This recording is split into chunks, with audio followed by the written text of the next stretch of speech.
অনেক সময় আমাদের বাড়ির আলমারিগুলো পুরনো হয়ে গেলে এমন পর্যায়ে চলে যায় যেটা খুব নোংরা, খুব শ্যাবি দেখায়। তাই জন্য আইডিয়া আমি নিয়ে এলাম হচ্ছে আমাদের কাবার্ডের জন্য একটা পেপার, স্টিকি পেপার, স্টিকার টাইপের, যেগুলো মিশোতে খুব ভালোই অ্যাভেলেবেল, মিশোতে আর শপসিতে।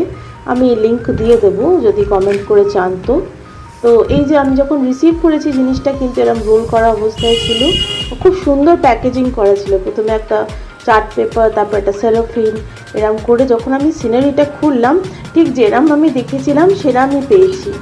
তো এটা দুটো পার্টে এসেছিলো, যেটা অবভিয়াসলি আলমারির দুটো পাল্লায় লাগানোর জন্য ছিল। এটা মনে হয় রাইট পার্টটা, আমি লেফট রাইটে প্রায়শই ঘুরিয়ে থাকি, কিন্তু বোঝা যাচ্ছিলো যে কোন দিকটা কোনটা। এটা রাইট পার্টটা এবং লেফট পার্টটা দুটো আলাদা আলাদা পিসেসে পেয়েছিলাম। তো দেখে আমার খুবই ভালো লেগেছিলো, পছন্দ হয়েছিল। সেদিন তো হয়নি, সেদিনকে রোল করে আবার রেখে দিয়েছিলাম, এবং কিন্তু আমার খুব পছন্দ ছিল এবং খুব এক্সাইটেড ছিলাম কবে ওটা আমি আলমারিতে লাগাবো। এবং এই যে লাগানোর পরে টোটাল এরম দেখতে লেগেছিলো, যেটা আমার বাড়িতে এখনও শোভা বাড়াচ্ছে এবং প্রায় প্রত্যেকেই পছন্দ করে।